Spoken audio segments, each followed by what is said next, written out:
Good morning সবাইকে, আমি বানি আর আমি মামি।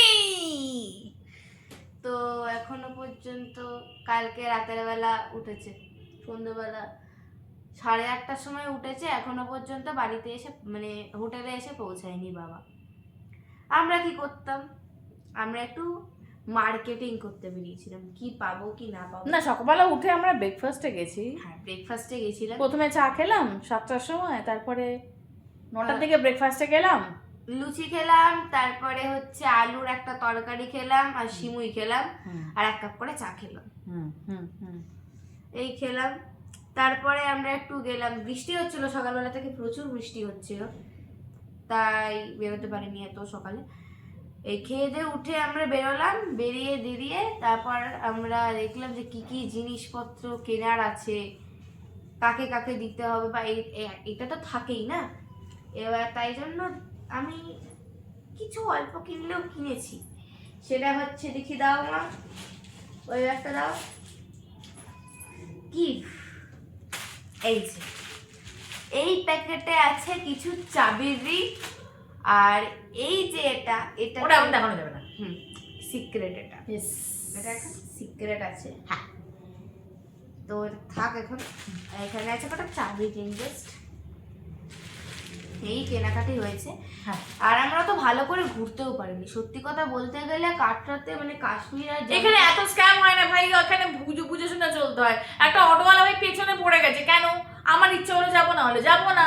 হ্যাঁ, এখানে আমি বলছি আমি যাবো না, আমি যাবো না। আমি আর বাচ্চা মানে বানি আর মামি একা যাবে না।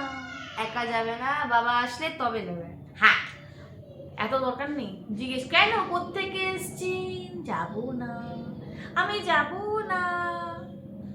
তাই হোক, তারপরে তো এই হচ্ছে আমাদের সব, বল।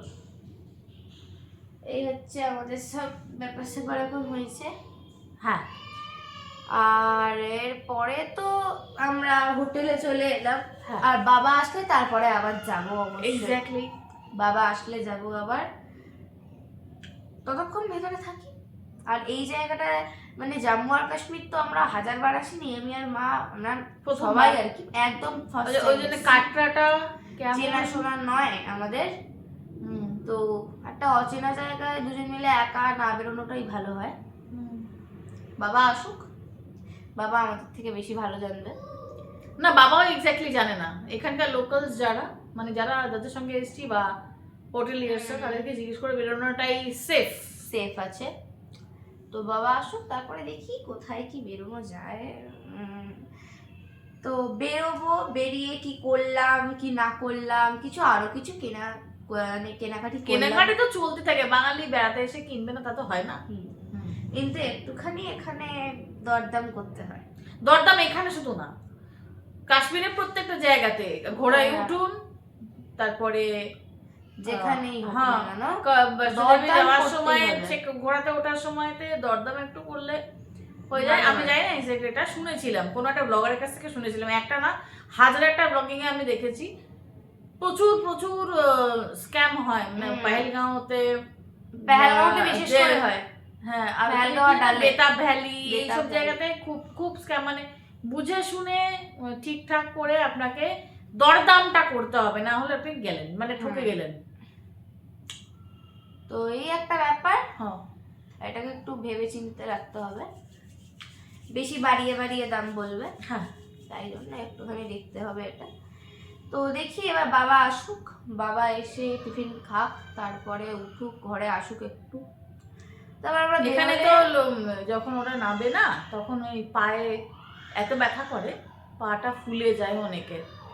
তা সেক্ষেত্রে তেল মাখানোর জন্য হোটেলে লোক চলে আসে তেলটা মাসাজ করার জন্য, আর গরম জলে পাটা ডোবানোর জন্য, তাতে একটু হালকা হয়। কালকে আমরা নেমেছি 6টা না হোটেলে এসেছি 6টা, 8:30টায় ফ্রেশ ট্রেশ হয়ে চান টান করে ওরা বেরিয়ে গেছে খেয়ে দিয়ে। তো একদমই রেস্ট পাইনি, মানে রেস্ট একদমই পাইনি, মানে যে কোনো খাবারটা নাকা মুখে গুজে বেরিয়ে গেছে। সেরকম খাবার খাওয়া যায় নাকি অত রাত্রিরে? মানে হেঁটে উঠতে হবে, তো হেঁটে ওঠার জন্য তো একটা এনার্জি দরকার। বেশি খেয়ে নিলে তো আবার প্রবলেম হবে, হাঁটতে পারবে না। এই একটা প্রবলেম। ফোনে পাওয়াই যাচ্ছে না, পোস্টপেড সিমেও আমরা ওয়াইফাইতে কানেক্ট করার চেষ্টা করছি, পাওয়া যাচ্ছে না, পাওয়া প্রবলেম যাচ্ছে না। হচ্ছে, অত উঁচুতে স্বাভাবিক কথা পাওয়া যায় না। প্রবলেম তো হয়। দেখি বাবা আসুক, বাবা আসলে এবার আমরা বেরোলে অবশ্যই তোমাদের সঙ্গে শেয়ার করব যে কোথায় কোথায় গেলাম। কোথায় কোথায় গেলাম, আরো কিছু কেনাকাটি করলাম কিনা, সেটা তো চলতেই থাকে, সেটা এখন স্বাভাবিক বাবার কথা। এনার্জির উপর ডিপেন্ড করছে, না হলে আমরা একাই বেরিয়ে যাবো। হুম। চলো দেখা হচ্ছে পরে টাটা। টাটা। বন্ধটা কি করে করতে হয়? ও স্ক্রিনে হাতে বন্ধ কর।